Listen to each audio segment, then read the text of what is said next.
Bonjour et bienvenue sur Le Pod, le podcast qui décortique les problématiques des médias sociaux avec une dose de stratégie proposée par l'agence West Digital. Pendant une demi-heure, parfois plus, nous échangeons ensemble sur les métiers liés à la communication digitale, savoir-faire, conseils, bonnes ou même mauvaises pratiques du métier. On se dit tout et on partage nos approches, nos trucs et astuces pour être le plus efficace au quotidien. Dans l'épisode d'aujourd'hui, je suis accompagnée de Brian et de Marlène et nous allons vous parler des tendances et des actus qui nous ont marqués en 2021, entre collègues et en toute simplicité. Je ne vous en dis pas plus, c'est parti!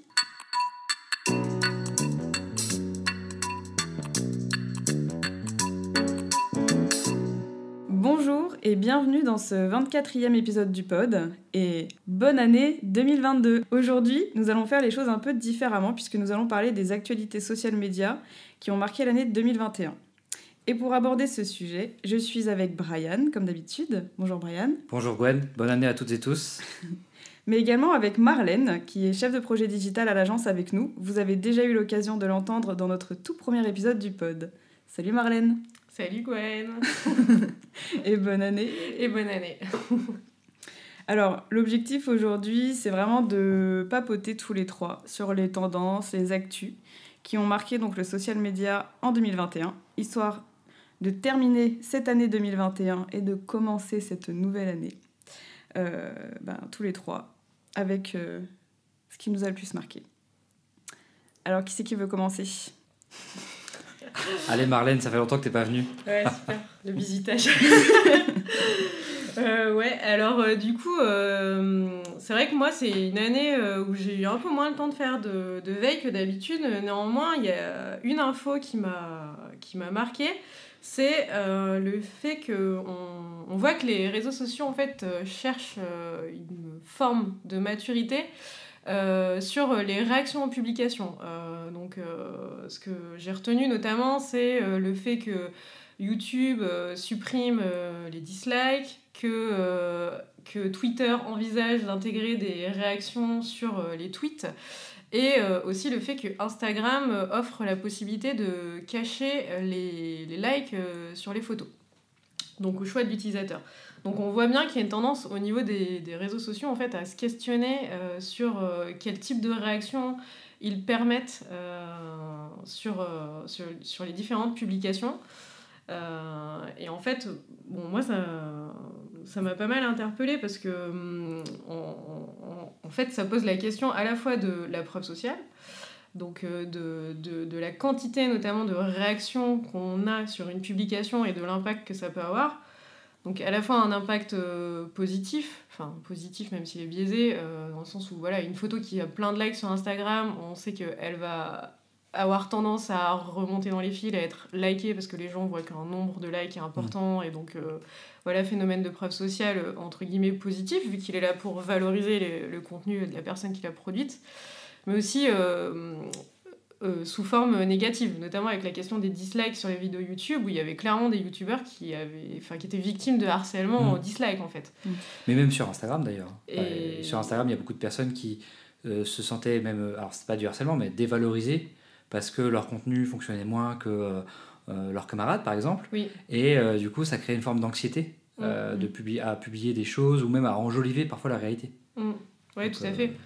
C'est quand même intéressant comme le sentiment de se dire que le contenu est moins qualitatif et que c'est pour ça qu'il reçoit moins de likes, alors que pas forcément, parce qu'on sait effectivement que derrière il y a la question aussi des algorithmes, et que chaque interaction aussi est là pour servir l'algorithme, mais il y a plein d'autres paramètres en fait, il n'y a pas que les réactions. Ouais, et puis on sait que liker un post ça veut pas dire le consommer. Enfin, tu peux très bien liker un post sur Facebook sans jamais avoir été lire le contenu, l'article ou regarder la vidéo. Enfin, du coup, c'est vrai que voilà, ça permet un peu de prendre de la distance par rapport à ces métriques. Mais pourtant, ce qui est intéressant, c'est que Twitter, eux, ils veulent justement avoir plus de variété dans la réaction. Oui. C'est vrai que les réactions, comme on les trouve sur Facebook ou sur LinkedIn, où il y a vraiment différents types de réactions, donc les likes, les j'adore, les c'est intéressant, etc., ça ajoute quand même plus de nuances que simplement j'aime, voire le j'aime pas de YouTube, qui était quand même hyper sanctionnant, quoi.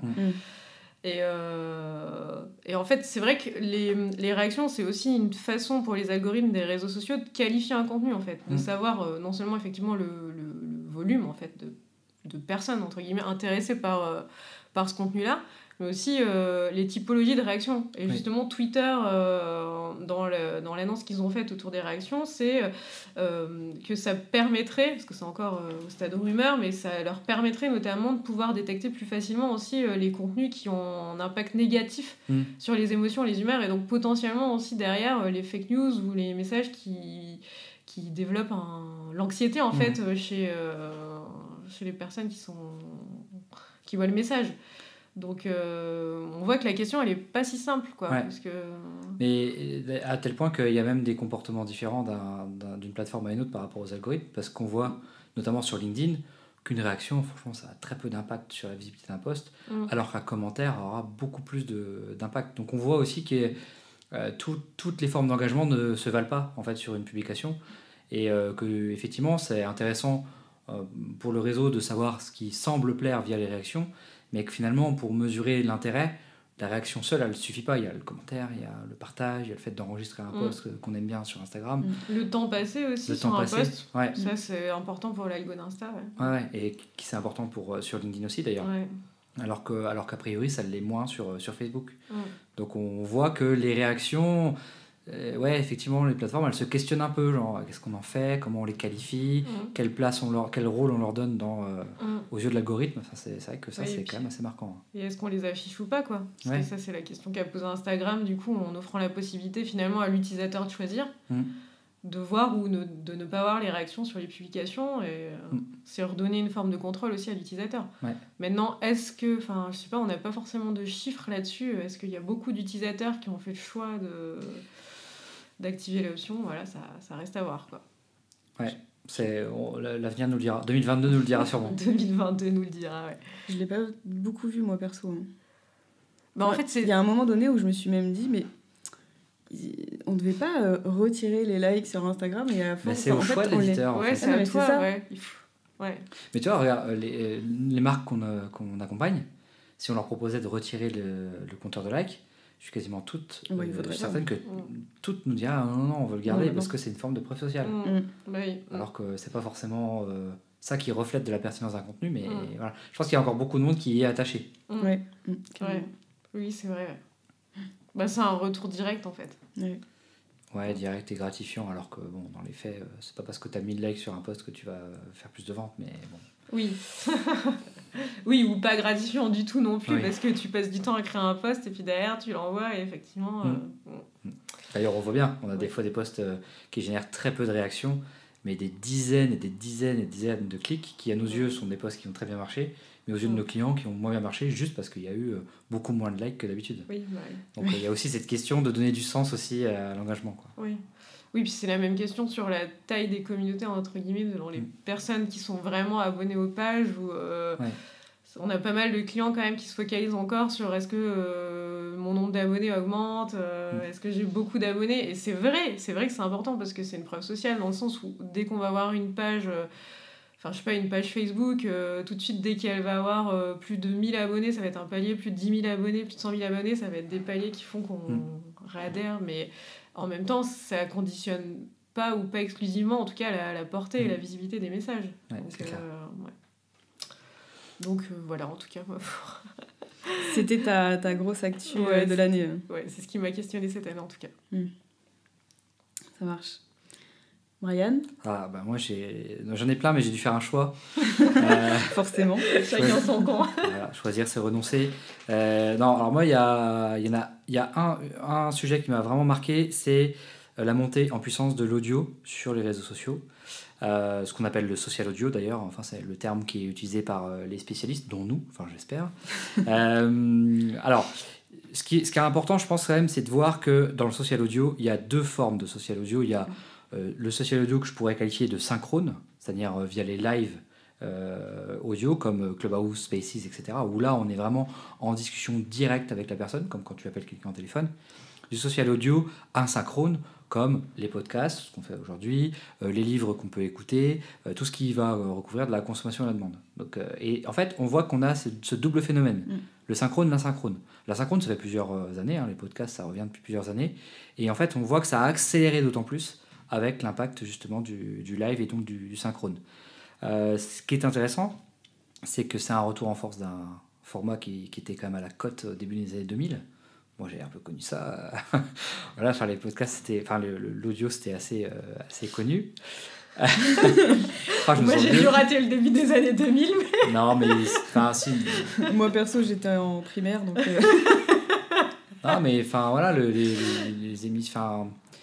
Tout le contenu audio à la demande avec les iPods, etc., c'était quand même... Enfin, moi, j'ai vécu un peu là-dedans, donc c'était bien. Et surtout, ce que je trouve intéressant, c'est que depuis plusieurs années, on dit sur les réseaux sociaux, faut faire de la vidéo, c'est le contenu star, c'est ce qui marche le mieux, etc. Alors, c'est encore assez vrai, même si c'est discutable sur certains formats. Mais que là, finalement, on est en train de voir qu'il y a un autre format qui est en train de le détrôner un petit peu. Et puis, ça permet de montrer aussi que le format audio il est quand même vachement immersif, beaucoup plus qu'une vidéo. Moi, j'écoute beaucoup de podcasts et clairement, on a vraiment la sensation d'être à côté des personnes. Et l'émotion passe même beaucoup plus. Enfin, il y a un podcast que j'écoute, quand les invités sont émus, ça s'entend tout de suite, juste au timbre de voix.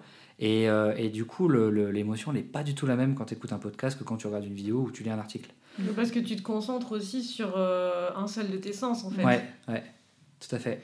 Les vidéos, pour qu'elles soient vraiment très immersives, enfin sur des formats longs, sur des formats interviews, des choses qui jouent sur l'émotion, etc., il faut vraiment que la qualité, elle soit...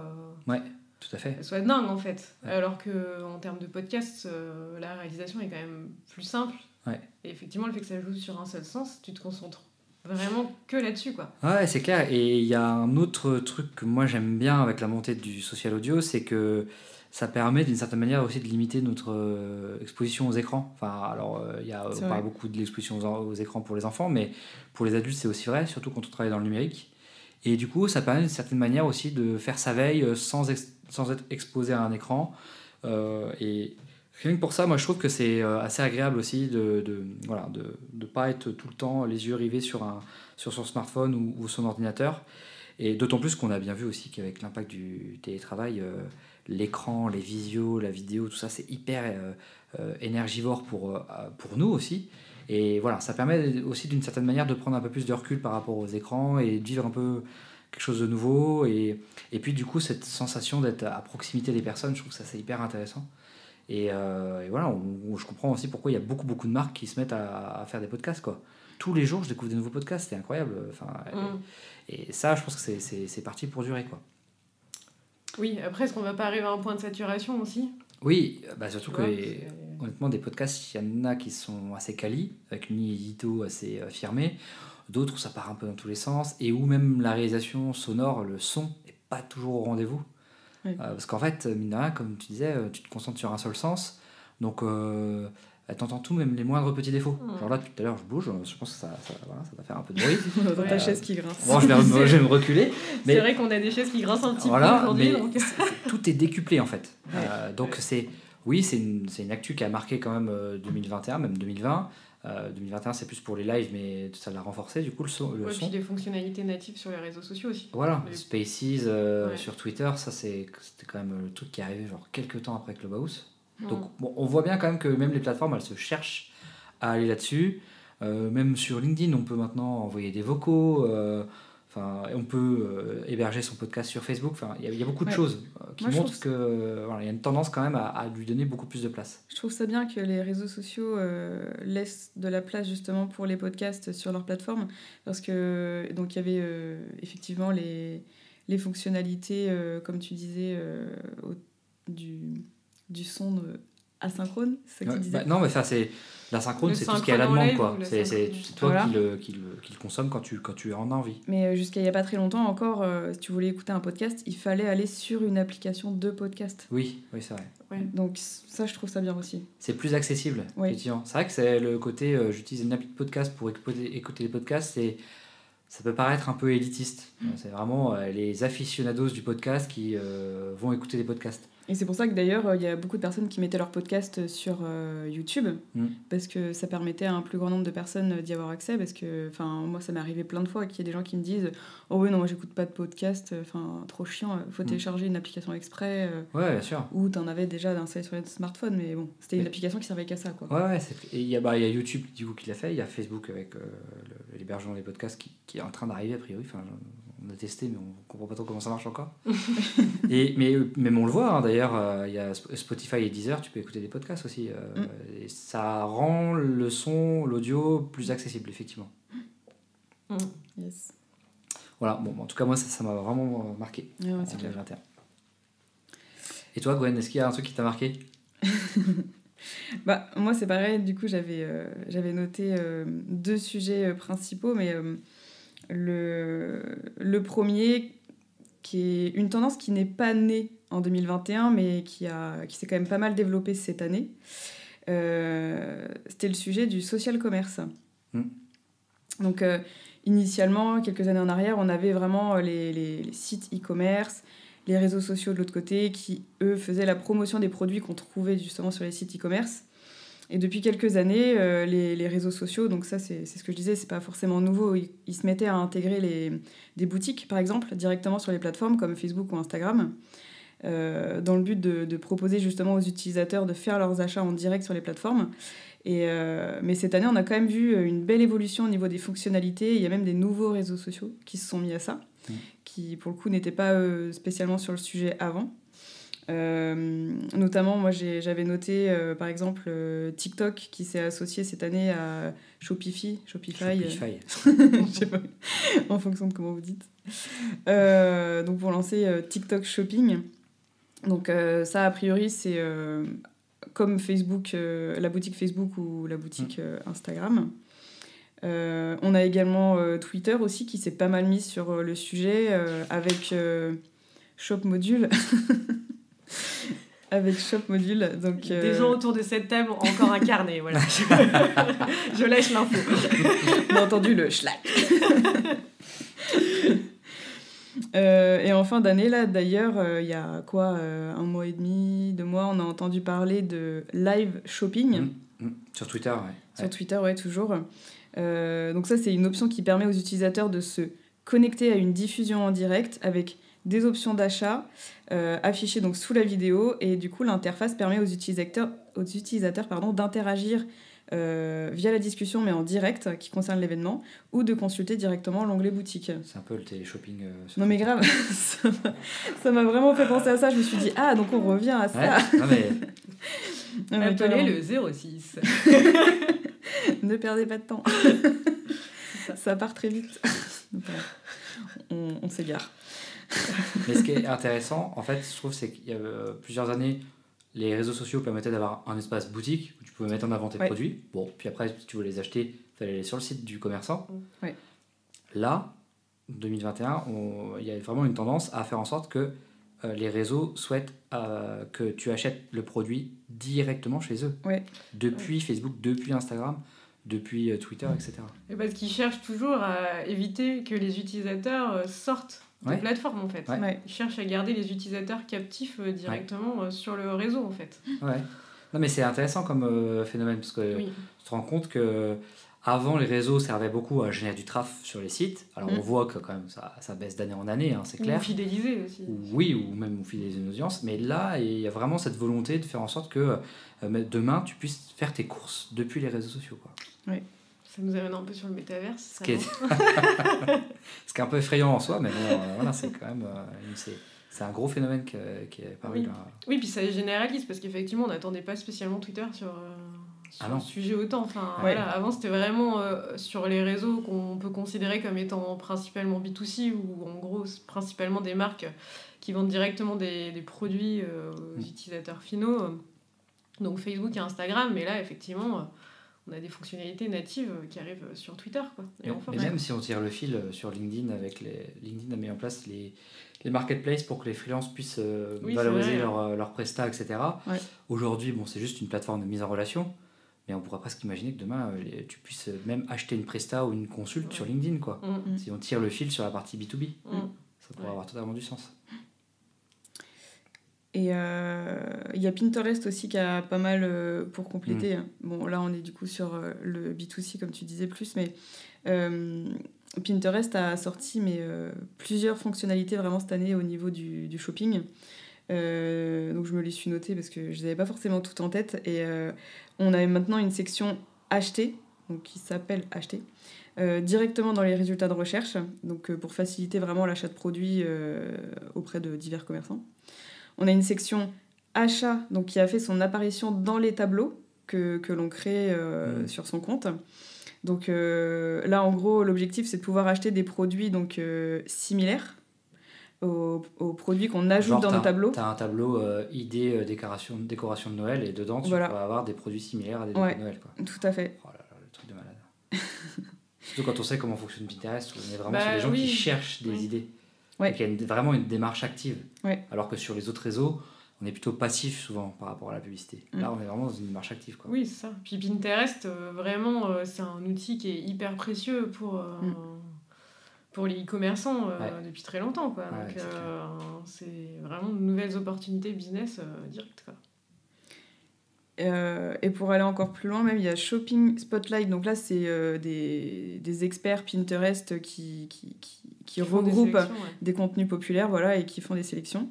Et une chose que j'ai découverte, parce que moi qui suis quand même une grande utilisatrice de Pinterest, il y a les shopping lists aussi maintenant qui permettent d'enregistrer automatiquement donc, des épingles dans un même endroit. Et en gros, c'est pour faire une liste de tous les achats que tu prévois de faire. Quoi. Donc ça, trop bien. Ouais, c'est un truc de ouf. Mais alors, ceux qui nous écoutent, je vous mets ma main à couper que demain sur LinkedIn, on pourra acheter des prestats. Je mets ma main à couper. Dans 3 ans... rendez-vous dans le pod 2023. Tu nous diras si c'est arrivé. Voilà. Donc on coupera la main de Brian en direct. Je mets ma place en jeu, attention. Hein. Si jamais c'est pas le cas. Je mets ma main à couper, Et ta deuxième actu, du coup, c'était quoi ? Ma deuxième actu, c'est... alors, ça regroupe beaucoup de choses, mais c'est vraiment l'essor du format vidéo court. Qui était déjà présent sur les réseaux sociaux depuis plusieurs années, dans les publications sur le feed ou même en story. Ce sujet, d'ailleurs, il avait fait un bond incroyable en 2020 avec la montée en puissance des vidéos de TikTok. Et justement, ça ne s'est pas arrêté en 2021, puisqu'on a pu noter une forte volonté d'innovation de la part des autres plateformes aussi. Et du coup, y a eu plein de fonctionnalités liées à ce format qui n'ont pas arrêté de naître tout au long de l'année. Alors déjà, on s'est mis à retrouver les vidéos TikTok un peu partout dans les réseaux sociaux, je trouve. Oui. Parce que moi, j'ai quand même mis du temps avant de télécharger l'application et d'aller voir ce qui s'y passait. N'empêche que je voyais des vidéos TikTok passer partout sur Snapchat. Oui, j'ai encore Snapchat. Et Instagram. Mais même dans les articles de blog, hein, des fois pour illustrer des choses. Ouais, non, mais carrément. Ouais, c'est vrai. Et donc du coup, moi je trouve que cette année-là, en faisant ma veille toutes les semaines, même plusieurs fois par semaine, j'avais l'impression que toutes les semaines, il y avait une nouvelle fonctionnalité qui naissait quelque part liée au format vidéo. C'était incroyable. On en entendait parler absolument partout. Mais surtout sur des vidéos courtes en fait. Ah bah oui. C'est vraiment... parce que finalement, dans les vidéos, il y a plein de formats différents. Il y a les vidéos longues, les vidéos storytelling, les vidéos... Là, on est vraiment sur des vidéos très courtes, genre 15-30 secondes. C'est surtout là-dessus où il y a eu beaucoup d'innovation.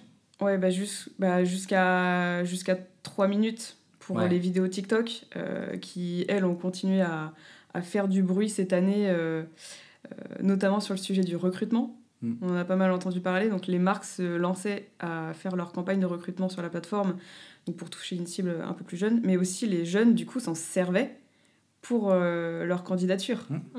Rappelle-toi. Oui, bien sûr. Non, mais on a eu des candidatures où il y a des personnes qui ont fait des vidéos TikTok et alors, ça nous a surpris parce que moi, je n'utilisais pas la plateforme. Mais alors, par contre, pour une candidature, je trouvais ça très, très bien. Ouais, franchement, en termes de différenciation, parce qu'il n'y en a pas eu 50. J'ai adoré, d'ailleurs, sans spoiler, cette personne est chez nous aujourd'hui. Peut-être. Elle n'est pas autour de cette table. Non,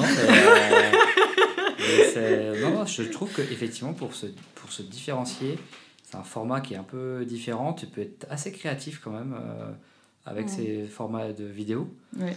Moi, ce qui me marque pas mal, c'est justement, on est retourné vers des vidéos beaucoup plus informationnelles finalement. Avec l'essor de ce format court, quoi. Notamment, alors moi, du coup, j'avoue, je suis pas du tout utilisatrice de TikTok, donc je ne sais pas exactement ce qui s'y passe. Mais quand le format est, entre guillemets, arrivé sur Instagram avec les Reels, on a vu déjà des influenceurs qui ont explosé rien qu'en créant ces formats-là, alors qu'en fait, il y avait des dinosaures de la plateforme qui aujourd'hui ont moins d'abonnés parce qu'ils ne sont pas saisi le train quand il est arrivé en gare, quoi. Et on voit apparaître beaucoup de contenu informationnel, des comptes de vulgarisation scientifique, des recettes, même des œnologues, des recettes, de l'information autour de la parentalité. Enfin, vraiment, il y a plein de choses.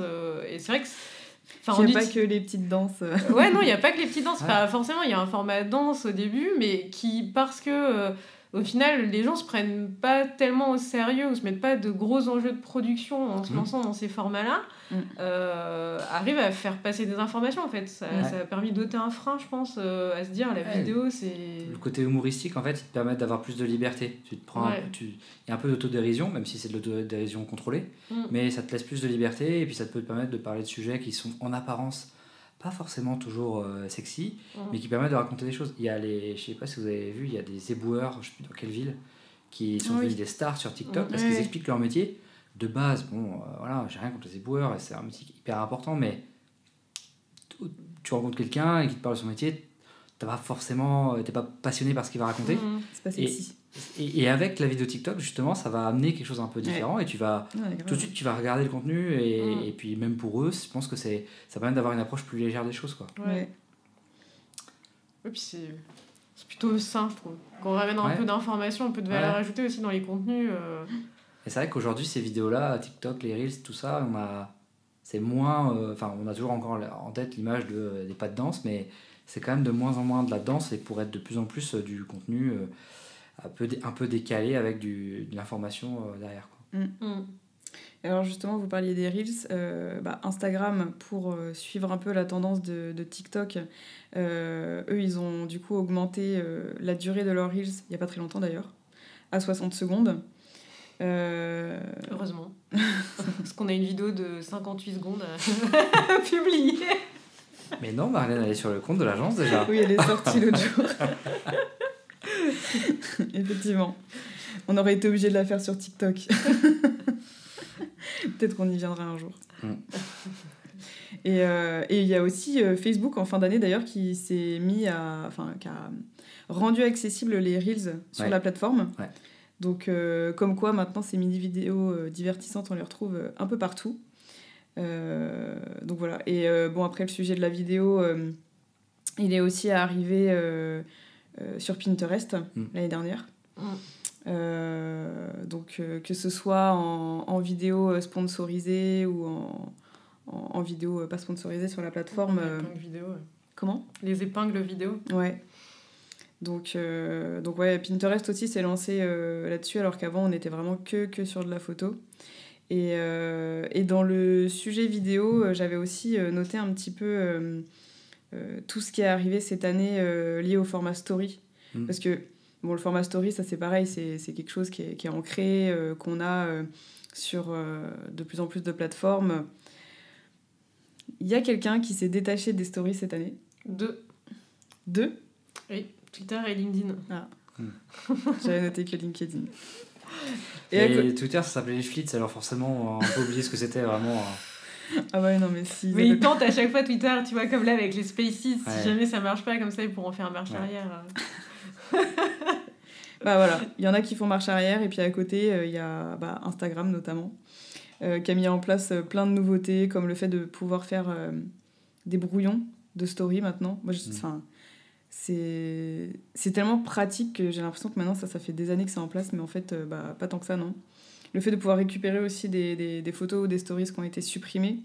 Le sous-titrage automatique aussi dans les stories. Alors ça, franchement, les influenceurs, ils ont adoré cette fonctionnalité. Voilà, pour faire en sorte qu'il y ait plus de monde qui fasse des stories, c'est clair que... Oui. Et puis pour faire en sorte qu'il y ait plus de monde qui regarde aussi les stories en entier. Oui, bien sûr. Moi, je suis la première à regarder tout le temps les stories sans le son. Pas au travail, bien sûr. Et mais tu sais que moi, je passe ma journée sur Instagram.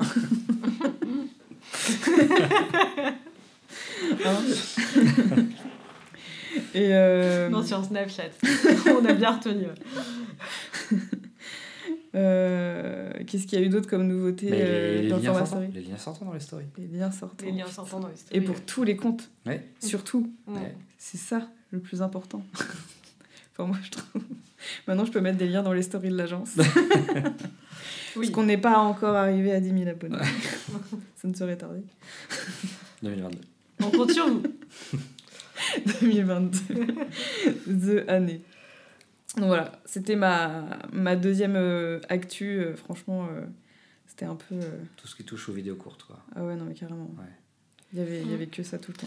Après, c'est vrai que sur les stories, tu as soulevé un point avec justement le fait qu'elles aient disparu de LinkedIn.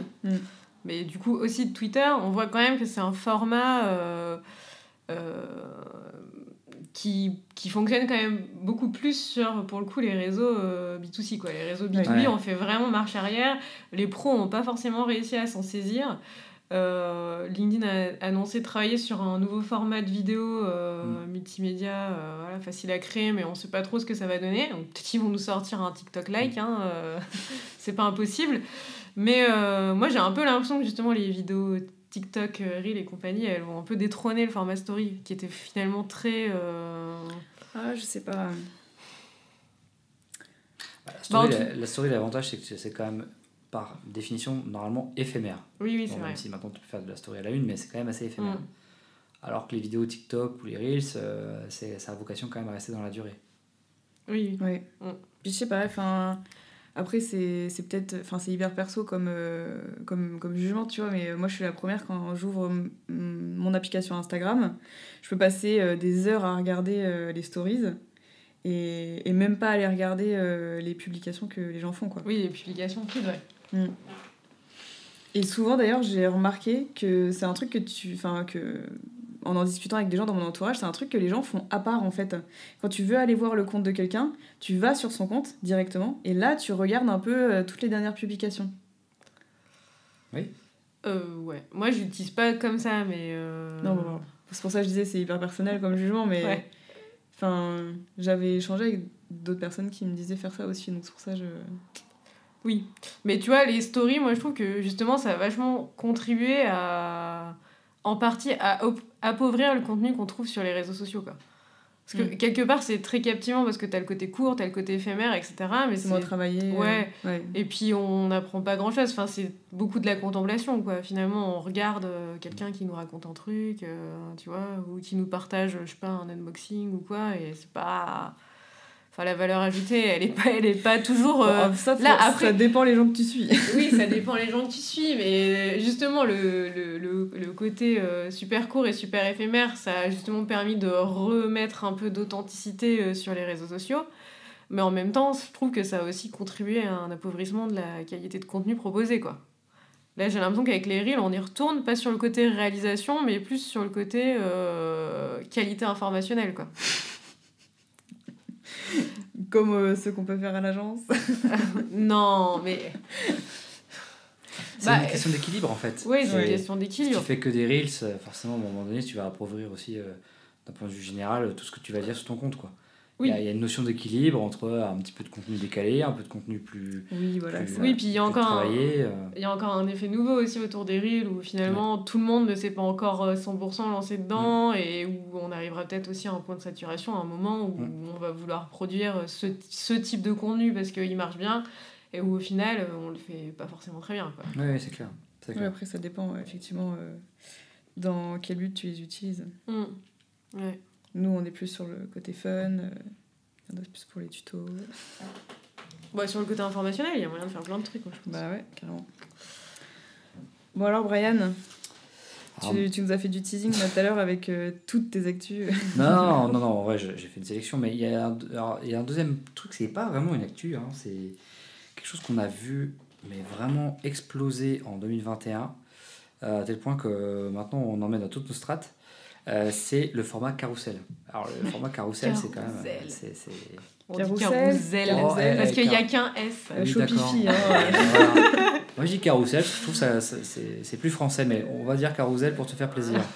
Non mais en fait, je trouve que ça... Alors, c'est quand même arrivé, ça a commencé sur Instagram. Sur Instagram, depuis quelques années, on peut faire des carousels. Et puis sur LinkedIn, depuis, je ne sais plus précisément, ça devait être il y a 2 ans, mais au début on s'en servait pas trop comme ça, où on peut faire des carousels en publiant des documents en PDF qui s'assimilent à un carousel comme on l'a sur Instagram. Qu'on explique ce que c'est un carousel pour ceux qui savent pas, non? Parce que Bon, alors, un carousel, mais c'est la question à 1000 fois. J'espère que tout le monde sait ce que c'est, mais non, c'est un truc qu'on ne peut pas louper, typiquement quand on va sur Instagram ou LinkedIn, on ne peut pas le louper aujourd'hui. C'est ni plus ni moins qu'un assemblage de plusieurs contenus visuels dans une seule et même publication. Et qu'on fait défiler de manière horizontale. Voilà. Ce qui va à l'inverse du coup de notre défilement en scroll habituel. Voilà, en fait c'est presque un scroll mais horizontal. Quoi. Horizontal. Et qui sont ordonnés d'ailleurs, c'est assemblé mais aussi ordonné, il y a bien un sens de lecture. Et ça, c'est arrivé sur Instagram, c'est arrivé aussi sur LinkedIn via le format document qui a été détourné pour faire des carousels. Aujourd'hui, quand on va sur LinkedIn, des carousels, on ne peut pas louper, il y en a vraiment partout. Et moi, ça me fait dire que c'est vraiment le contenu star en fait, de 2021. Alors, on peut en faire sur donc Instagram, LinkedIn. On peut en faire en publicité sur Facebook et Twitter. Et avec des petits moyens détournés, avec quelques astuces, on peut le faire aussi en organique. Si ça vous intéresse d'avoir des tips, vous nous le dites, puis on pourra vous faire un article dessus. Mais toujours est-il qu'aujourd'hui, des carousels, on peut en faire sur toutes les plateformes, même sur Pinterest.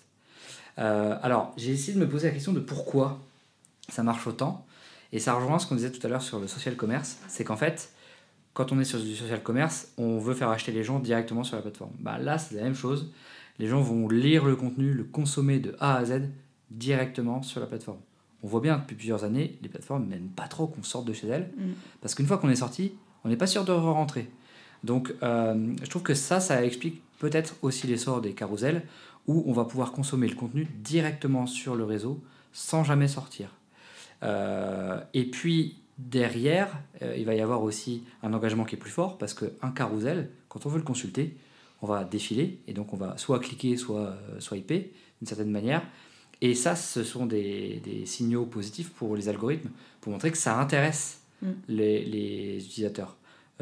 Du coup, je pense que c'est pour ces deux raisons-là, l'expérience de lecture native et le taux d'engagement qui est plus élevé aussi, qui fait que ça a vraiment explosé.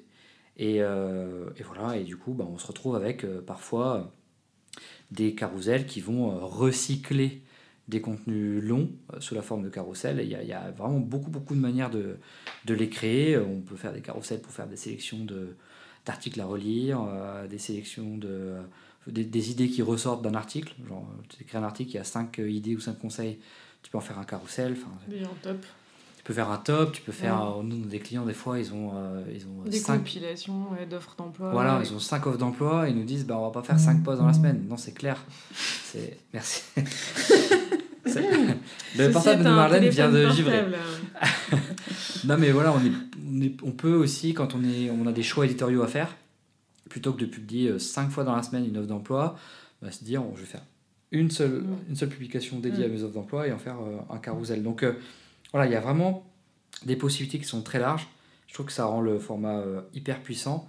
Et vraiment, moi je pense qu'en 2022, on va continuer d'en voir à foison, quoi. Là, effectivement, sur 2021, ce qui a été marquant, c'est surtout qu'il y a eu beaucoup plus de créativité. Parce que tu parlais du format qui existe sur Instagram, mais il existe depuis longtemps, mais en fait, c'était juste des photos qu'on faisait défiler type dans un album. Ce qui est vraiment nouveau, entre guillemets, sur les carousels, c'est vraiment le côté créer une continuité entre les visuels. Ouais. On le voit même avec certains influenceurs voyage ou autres qui ont vraiment des contenus photos hyper quali. Avant, ils pouvaient juste faire un album photo à dérouler. Maintenant, ils cherchent à faire une continuité visuelle. Ils coupent une photo en deux, ils mettent un cadre, etc., qui incite en fait à dérouler les photos. Ouais. Ah non, c'est clair, c'est des expériences et c'est une manière de consommer le contenu que tu n'auras jamais sur un site web. Enfin, en tout cas, pour l'instant, c'est pas comme ça que tu le fais. Quoi. Non. Donc c'est totalement nouveau aussi dans la façon de le consommer. Moi, je trouve ça hyper intéressant et le carousel, c'est vraiment mon petit kiff de fin d'année, quoi. Oui, puis c'est un format effectivement qui présente d'excellentes performances. Enfin, nous, qu'on puisse le tester en natif, quel que soit le réseau social ou même dans les social ads sur Facebook, là on le voit dans le cadre de nos campagnes pub. C'est vraiment. Tu peux faire une sélection de produits pour Noël. C'est vraiment. C'est vraiment les possibilités sont infinies, quoi. Un top format, ouais. Tu peux dire beaucoup de choses dans un seul post. Ouais. Ça, c'est vraiment le. Oui, puis qui est relativement facile à produire, effectivement. Ouais. Là où, effectivement, même pour faire un reel, il faut un minimum de matériel juste pour faire une captation vidéo, déjà. Là, effectivement, en création visuelle, Canva est devenu hyper accessible et offre plein de possibilités, et donc c'est vraiment à la portée de tout le monde, quoi. Ouais, non, c'est clair. Donc voilà, moi, en tout cas, c'était le truc qui m'a vraiment marqué aussi en 2021. Donc voilà, je ne vais pas en dire plus, parce que sinon, après, je vais empiéter sur votre temps de parole. C'est comme à la télé, ici, on est contrôlé, hein. On me dit dans l'oreillette qu'on a dépassé en temps. Bon, bah, ça marche. Est-ce que vous aviez d'autres actus, moi, il y a un truc qui m'a quand même vachement questionné là, c'est la fameuse arrivée de Meta, donc le groupe Facebook qui a changé de nom pour devenir Meta, et qui derrière a déroulé le fil de ce qu'ils ont appelé le métaverse. Donc en fait... En gros, moi, je comprends assez facilement le fait que Facebook ait voulu changer de nom, parce qu'effectivement, donc, à l'intérieur de Facebook, il y avait plusieurs produits. Il y avait notamment WhatsApp, Instagram, qui sont également des produits phares, mais au même niveau que Facebook, finalement. Et donc, le nom du groupe reflétait plus la réalité de leur business. Autant, j'avoue, j'ai un peu du mal avec la vision qui est véhiculée derrière de cette espèce d'univers...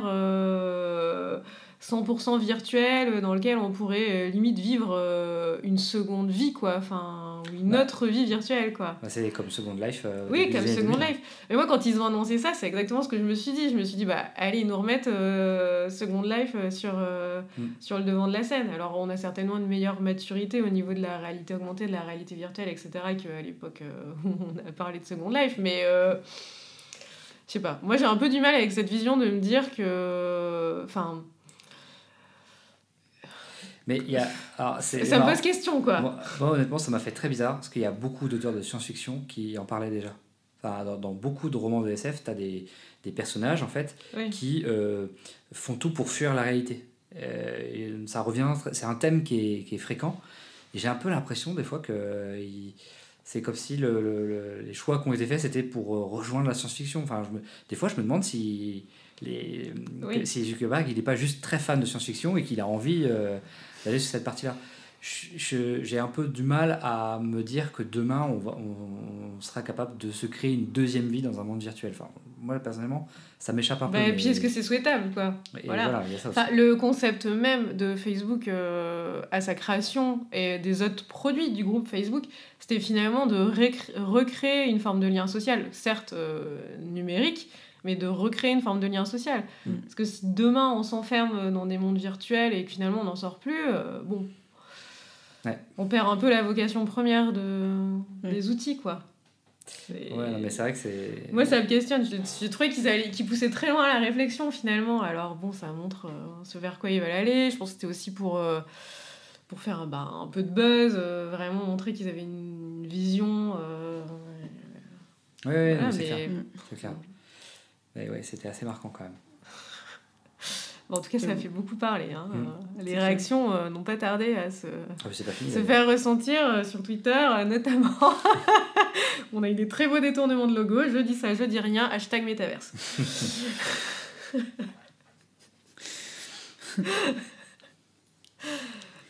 Tu veux parler d'autre chose ? Non, après, c'est vrai qu'on a déjà évoqué la question des liens sortants sur tous les profils Instagram, où finalement, on attendait ce qu'on attendait tous, entre guillemets, c'était d'avoir un swipe-up généralisé. Et au final, moi, Instagram a généralisé la fonctionnalité, mais en proposant un stickers lien au lieu du swipe-up. Qui est donc, du coup...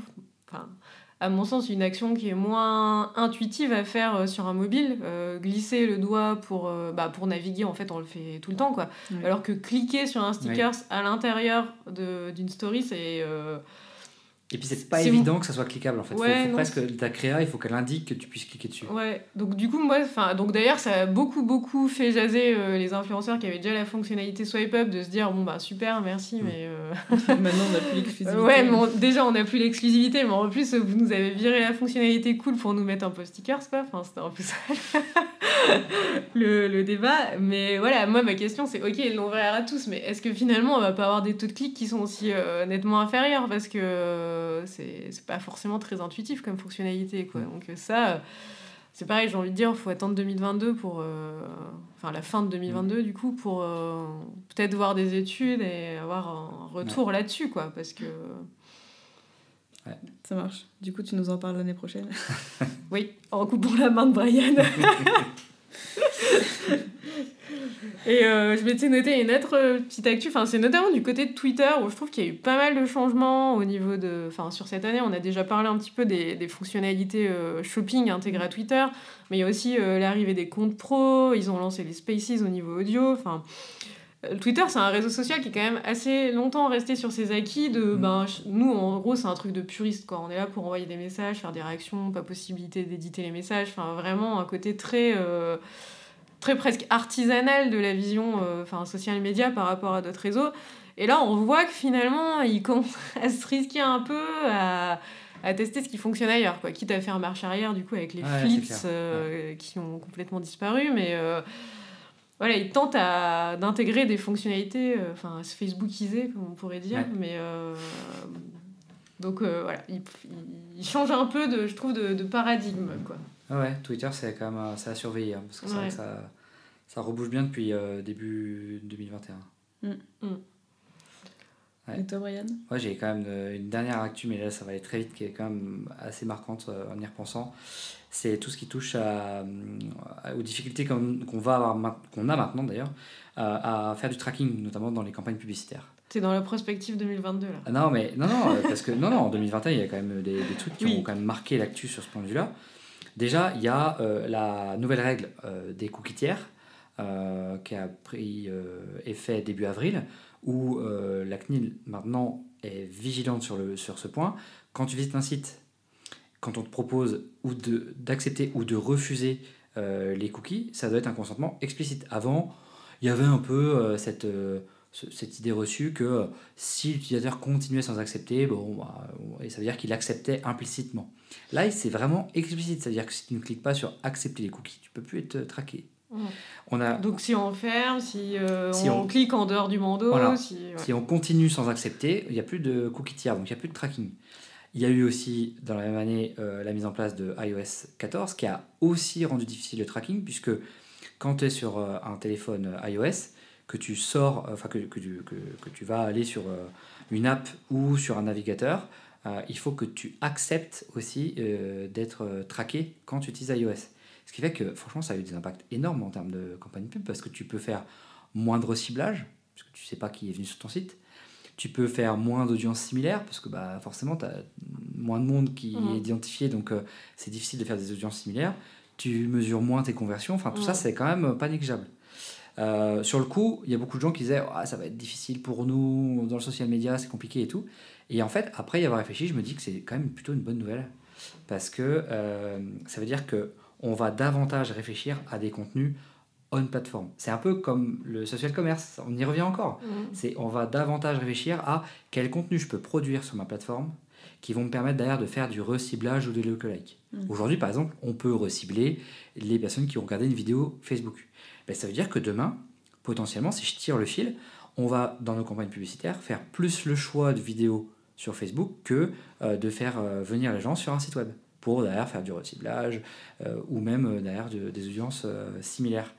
Et ça, je pense que ça va prendre une place assez forte, tout comme demain, effectivement, peut-être qu'il y a des marchands qui diront moi je préfère maintenant que les gens achètent sur Facebook ou Instagram parce qu'on pourra mesurer la conversion, ce qu'on ne peut plus faire aujourd'hui si les cookies ne sont pas déposés sur le terminal de l'utilisateur. Donc à mon avis ça va continuer de renforcer la place des réseaux sociaux et du contenu natif. Au final je pense que ça va être difficile, mais c'est quand même plutôt une bonne nouvelle pour les personnes qui travaillent dans le social media. Voilà, moi je préfère voir le verre à moitié plein. Oui, puis pour les utilisateurs aussi, quelque part. Ouais, parce qu'ils ont une meilleure protection quand même de leur vie privée.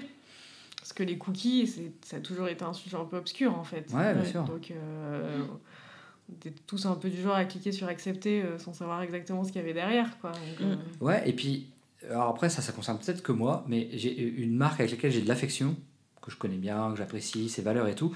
Quand j'arrive sur son site et qu'elle me dit est-ce que tu acceptes les cookies, je les accepte beaucoup plus facilement. Et je ne sais pas si je suis le seul, mais en tout cas, je me dis, pour des marques qui ont une notoriété positive, ça peut aussi leur donner un avantage. Mais ça, c'est mon point de vue individuel. Je ne sais pas si c'est un comportement qu'on va voir de façon générale. Moi, je clique toujours sur accepter parce que je pars du principe où de toute façon, je vais être exposée à la pub, donc autant qu'elle me plaise. Bah oui, mais pourquoi Ça. pas. Mais c'est une exactement bonne la réflexion aussi. réflexion Hein. que- ouais. Dire au moins, je vois de la pub qui m'intéresse. Non, Oui. mais grave, c'est exactement la réflexion que j'avais aussi. Quand tu le sais, du coup. Oui, mais quand tu le sais. Bon, après, c'est parce que nous, on est peut-être dedans aussi. Ouais, et puis après, et même il y a une partie, je pense qu'on maîtrise pas sur qu'est-ce que notamment, tu vois, Facebook peut faire. Les outils qui ont vraiment des très bonnes cartographies de notre navigation, donc Facebook et Google principalement, on va pas se mentir. Qu'est-ce qu'ils font réellement des données aussi derrière, quoi, et de la cartographie de la personne que l'on est. Mais tu peux savoir d'ailleurs maintenant, ils sont de plus en plus transparents sur consulter comment ils te perçoivent et tout ça. Oui, mais des fois, il y a des trucs qui t'étonnent vachement, quoi. Ah oui. Moi, j'ai eu un intérêt voiture de sport juste parce qu'à un moment, j'ai besoin de racheter une voiture, alors que, mais pas du tout. Marlène Ferrari. Marlène Ferrari, ouais, c'était tout à fait dans mon budget. Et c'est ton style surtout. Ouais, puis c'est mon style, quoi. Avec le siège auto à l'arrière et tout, nickel.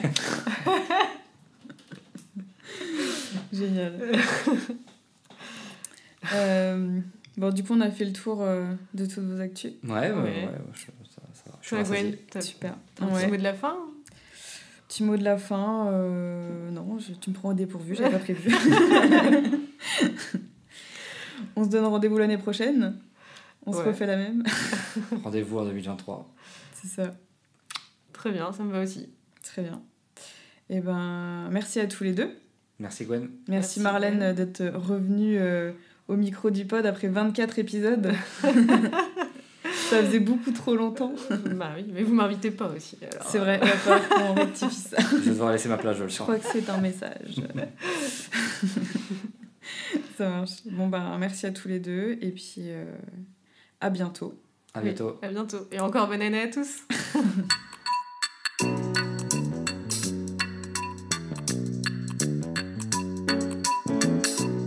Quelques mots avant de se quitter. Tout d'abord, vous pouvez retrouver cet épisode sur le blog de l'agence www.keepitsimple.fr, rubrique podcast, ou sur nos réseaux sociaux. Ensuite, n'hésitez pas à nous faire vos retours sur le pod en nous écrivant à l'adresse podcast@west.digital. Nous serions ravis de savoir ce que vous aimez, ce que nous pourrions améliorer, les thématiques qui vous intéressent ou les invités que vous voudriez entendre. Merci beaucoup pour cet échange. Je vous dis à très bientôt pour un nouvel épisode du pod.